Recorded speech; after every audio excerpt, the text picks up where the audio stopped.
حارث نواز صاحب، پہلے آپ کی جانب آؤں گا، آپ کیا سمجھتے ہیں آج کا یہ اجلاس کتنی اہمیت کا حامل ہے؟ ایک اعلامیہ سامنے آئے گا، آپ کیا سمجھتے ہیں کیا اعلامیے کی اہمیت ہوگی، وہ اثر انداز ہوگا عالمی برادری پر؟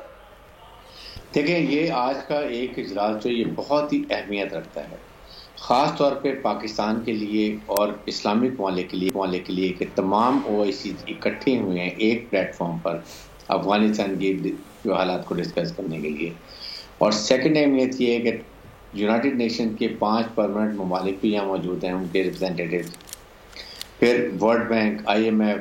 اور اس کے ساتھ ہیومینٹیرین جو آرگنائزیشنز ہیں وہ سب بھی موجود ہیں، اور ایجنڈا بڑا کلیئر اور کرسپ ہونا چاہیے۔ پہلا سب سے بڑی بات ہے جو ڈسکس بھی ہونی چاہیے وہ یہی ہے کہ ہیومینٹیرین ایڈ جو افغانستان کو چاہیے۔ بیسیکلی 3-4 پوائنٹ ڈسکس ہوں گے۔ نمبر 1، اکنامک کنڈیشنز افغانستان کی۔ نمبر 2، وہاں پر جو اس وقت بینکنگ سسٹم کولیپس ہوا ہوا ہے اس کو کیسے ریوائیو کرنا ہے، جو UN کی سینکشن لگی ہوئی ہے اور دوسرے ممالک کی تجارت بینک کے تھرو نہیں کر سکتے وہ۔ اور تیسرا، normalisation of relation with the world community Afghanistan کے۔ یہ 3-4 ایشوز ہیں جو ڈسکس ہوں گے۔ ظاہر ہے کہ پاکستان بہت خوش اسلوبی سے اپنا نقطہ نظر بتائے گا، دنیا کو آگاہ کرے گا، اسلامک ممالک کو بتائے گا کہ افغانستان کے کیا حالات ہیں، افغانستان میں کتنا بڑا ہیومن کرائسس ہونے والا ہے۔ ونٹر از آلریڈی، نہ میڈیکل وہاں پر سپورٹ ہے، نہ وہاں پر کھانے کا ان کا کوئی ارینجمنٹ ہے، نہ سردی سے بچاؤ کا طریقہ ہے۔ اور تھرڈ، پاکستان کو فکر یہ کہ پہلے ہم 30 لاکھ افغان ریفیوجیز کو یہاں پر اکوموڈیٹ کر رہے ہیں، اور اگر 15-20 لاکھ اور افغان ریفیوجیز پاکستان میں آتے ہیں، واٹ ہیپن ٹو پاکستان؟ اور پاکستان سب سے زیادہ افیکٹڈ ملک ہے، اس لیے پاکستان یہ کوشش کی ہے کہ افغانستان کے حالات خراب ہوں، کیونکہ افغانستان کے حالات خراب ہوں گے تو ڈائریکٹ فالوڈ پاکستان پر ہوگا۔ اگر افغانستان میں پیس ہوگا تو پاکستان میں پیس ہوگا۔ اور ساتھ ہی ساتھ آئی تھنک پاکستان کو Russia, China, central Asia, Iran کو بھی کنوینس کرنے کی ضرورت ہے کہ اپنے ریجن میں اپنے نئے بلاک کے اندر بھی ایک مستحکم استحکام لے کر آئیں اور افغانستان کو کسی طریقے سے ریکگنائز کیا جائے تاکہ ان کو لیجٹمیٹ سپورٹ بھی کرے۔ اور ساتھ ہی ساتھ افغان گورنمنٹ کو بھی پش کرنا چاہیے کہ وہ انکلوسیو پولیٹیکل گورنمنٹ بنائیں اپنی، تاکہ دنیا کو ان کو لیجٹمیسی مل سکے اور پھر دنیا کے پاس کوئی ایکسکیوز نہ رہے کہ ہم ان کو ریکگنائز کر رہے ہیں، پھر پیسہ فریز وہ مل جائے۔ اور افغانستان حکومت مضبوط ہوگی تو پھر وہ جو امریکنز کی ڈیمانڈ ہے کہ وہاں دہشت گردی نہیں ہونی چاہیے، القاعدہ کو نہیں ہونا چاہیے، داعش خراسان گروپ کو ختم ہونا چاہیے، دوسرے دہشت گروپ ختم ہونے چاہیے، تب ہوں گے جب افغان گورنمنٹ سٹیبل اور مستحکم ہوگی اور اس کا افغانستان کے اوپر پورا کنٹرول ہوگا۔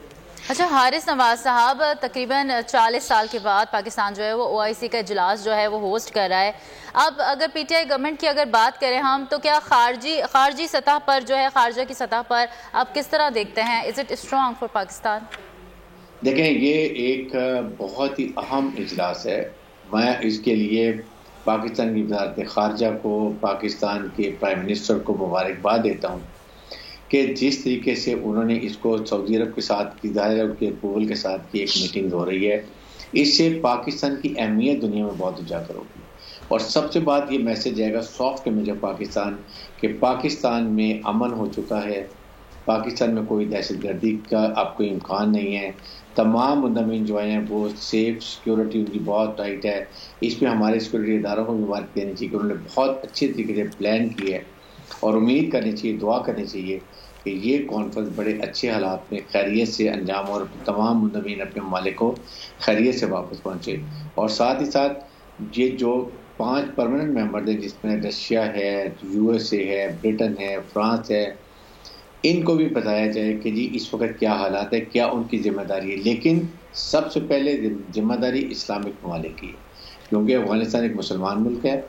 ہماری ذمہ داری ہے کہ ہم ان کی مدد کریں اور ایک ایسا ایک اسٹیپنگ سٹون ہو کہ آئندہ کے لیے باقی ممالک بھی ان کی مدد کر سکیں۔ ٹھیک ہے جمیل احمد خان صاحب، جیسا کہ حارث نواز صاحب کہہ رہے ہیں کہ سب سے پہلی ذمہ داری جو عائد ہوتی ہے وہ ہے اسلامک ممالک پہ ذمہ داری عائد ہوتی ہے کہ وہ آگے بڑھیں اور افغان بھائیوں کی مدد کی جائے۔ آپ سمجھتے ہیں کہ بحیثیت ایک قوم کے مسلمان ممالک جو ہیں وہ آگے بڑھیں گے اور مدد کریں گے افغان حکومت کی جب تک کہ کوئی عالمی برادری میں سے آگے نہیں بڑھتا اس سے پہلے؟ دیکھیں، یہ کرنا کیا ظاہر ہے یہی کرنا چاہیے کہ مدد کرنی چاہیے، اس سے پہلے کیا کرتے رہے ہیں او آئی سی کے ہمارے ممالک، اس پر بھی ہمیں دائرانہ نظر رکھنی چاہیے۔ او آئی سی کے چیپٹر 1 آرٹیکل 1 کے تقریباً 24 جز ہیں، اس میں سے 8ویں یا 9ویں جز میں دیا ہوا ہے فلسطین کے بارے میں کہ او آئی سی ہر لحاظ سے فلسطین کو سپورٹ کرے گی۔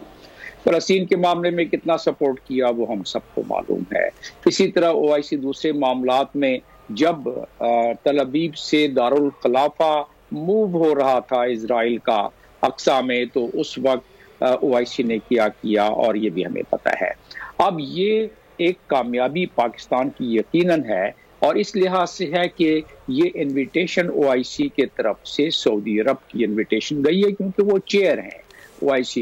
سی کے وہ اس وقت کرتا دھرتا ہیں، اور اسی طریقے سے گلف کونسل کے بھی وہ کرتا دھرتا ہیں سعودی عرب کے۔ دونوں نے انویٹیشن ساروں کو دیا، ہم نے انہیں کہا کہ ہم میزبانی کرتے ہیں، ہم سعودی عرب کے بھی شکر گزار ہیں کہ انہوں نے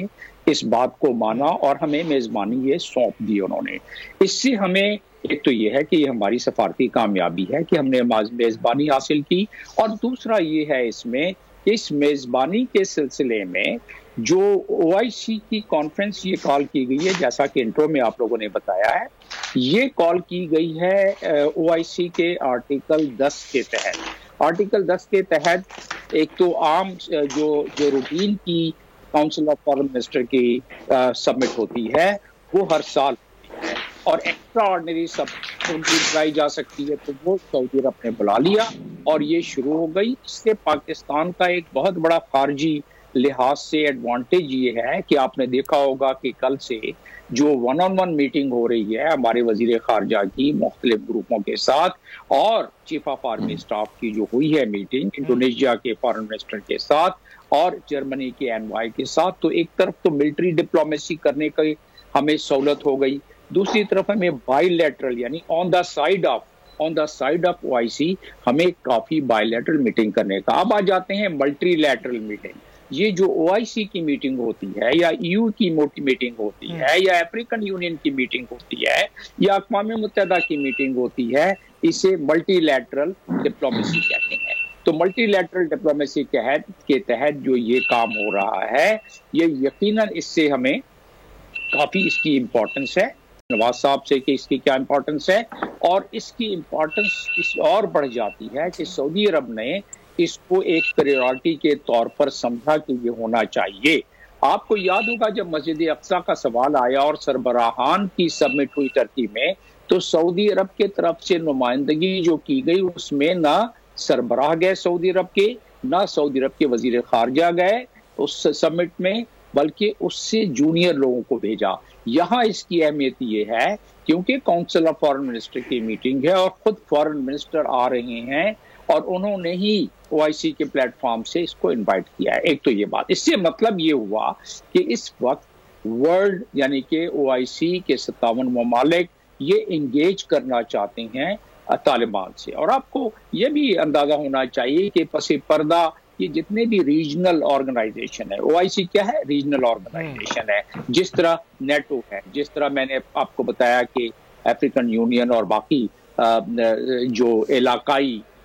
ریجنل آرگنائزیشن ہے، اس کو اقوام متحدہ کی ایک اسٹرینتھ حاصل ہوتی ہے، اور وہ اقوام متحدہ کی چارٹر چیپٹر 8 کے تحت بنائی جاتی ہے، لہذا کی اسٹرینتھ اس کو ہو گئی شامل۔ تو اب یہ ہے کہ اس میں جب سعودی عرب نے اس کو امپورٹنس دی، اور سعودی عرب پس پردہ ظاہر ہے اپنے ہم نواؤں سے اور اپنے دوستوں سے اس پہ یقیناً انہوں نے کنسلٹیشن بھی کی ہوگی، جس کو کہ ظاہر کرنا ان کے لیے ضروری نہیں ہے۔ جیسا کہ سعودی عرب نے جب ملٹی لیٹرل فورس بنائی تھی، اسلامک فورس بنائی تھی، اس وقت بھی انہوں نے بہت ساری چیزیں اس طرح کی تھی۔ تو سعودی عرب اس وقت اس خطے میں ایک بہت اہمیت کا پلیئر بنتا جا رہا ہے جیو پولیٹیکل لحاظ سے، جس نے کہ اپنی آؤٹ ریچ ویسٹ کے ساتھ بھی بڑی خوبصورت طریقے سے رکھی ہوئی ہے اور مسلم ممالک کے ساتھ بھی بڑی خوبصورت طریقے سے رکھی ہوئی ہے۔